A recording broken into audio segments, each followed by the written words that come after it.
Energy. It's the lifeblood of modern societies. And one commodity has historically dominated its production: oil.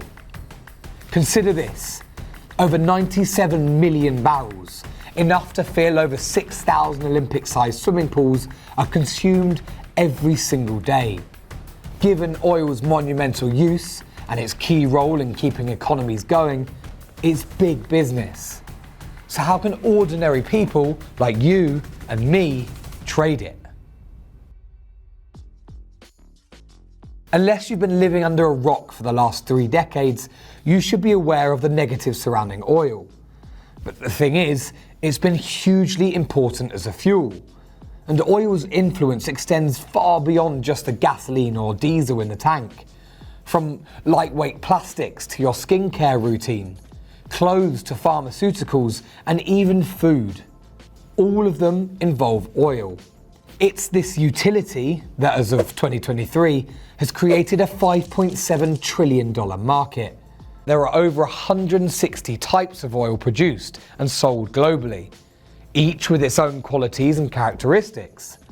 But when people talk about oil price of oil prices, they're typically referring to the price of 3 specific oils.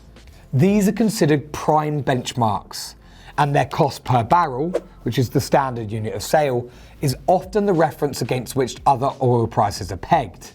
So, how exactly is oil traded? And the short answer is, well, many ways.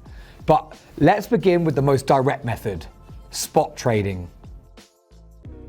The spot price is essentially a buy now, deliver now agreement with the actual physical oil. While that sounds exciting, every trader needs to take into account the potential cost of transporting, handling, and storing vast quantities of it. This is why it's usually the big players, institutions, and businesses who deal directly with the commodity. They have the capital and the infrastructure to accommodate. Oil appeals to traders for 2 reasons. The first is volatility. The oil price dances to many tunes. News reports, geopolitical shifts, weather patterns, and supply-demand curves. Anything that makes headlines can send ripples through the market. And secondly, liquidity. It's busy, with a lot of players in it. Thanks to the sheer usefulness of oil, if a trader wants to offload it, there's usually someone already waiting to take the other side of the trade for a relatively reasonable price. But what if a trader is keen on the oil game but doesn't have an oil baron's bank account?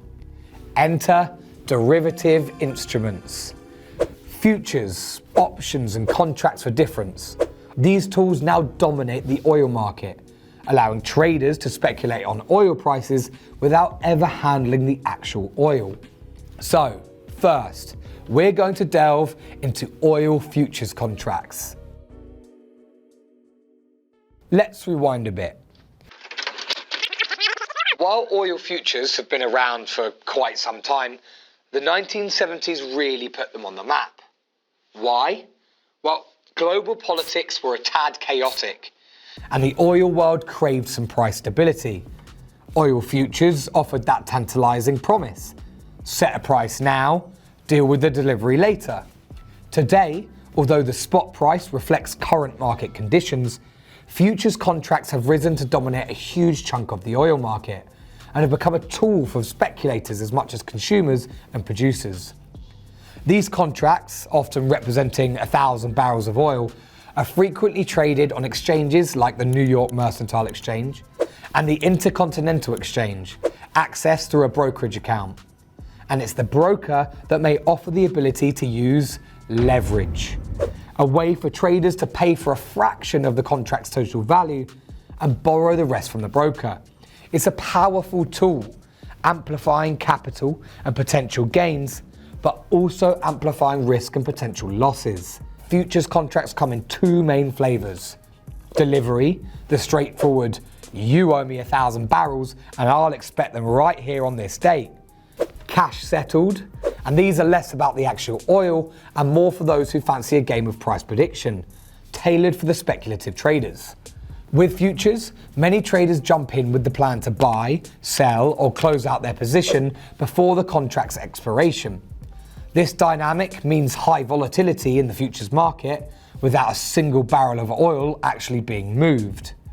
But a word to the wise, always read the fine print, as an unexpected oil delivery can be, well, messy. At first glance, oil options might seem like futures, since both are traded on major exchanges like the NYMEX and the ICE, and accessed through a brokerage account.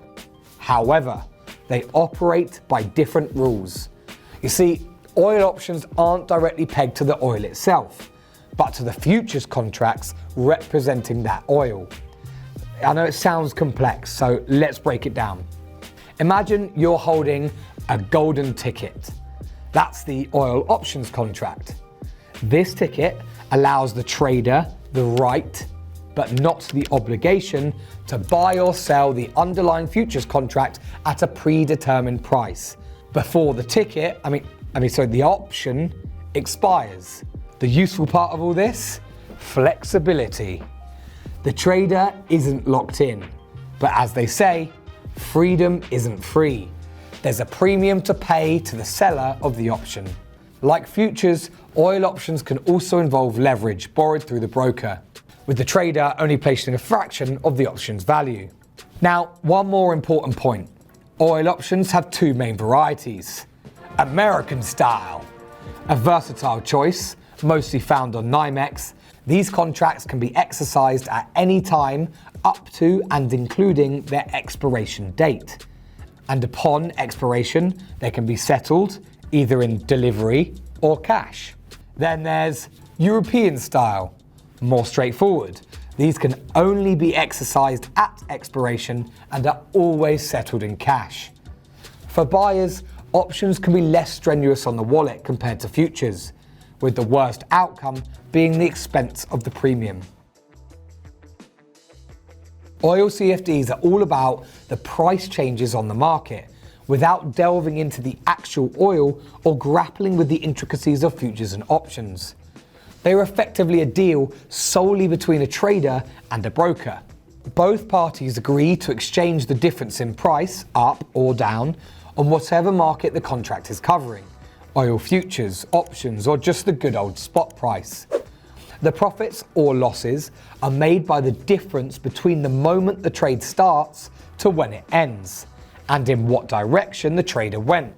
I hope this video has been interesting and you've learned something.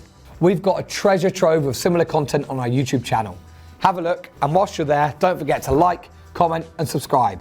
And I'll catch you next time.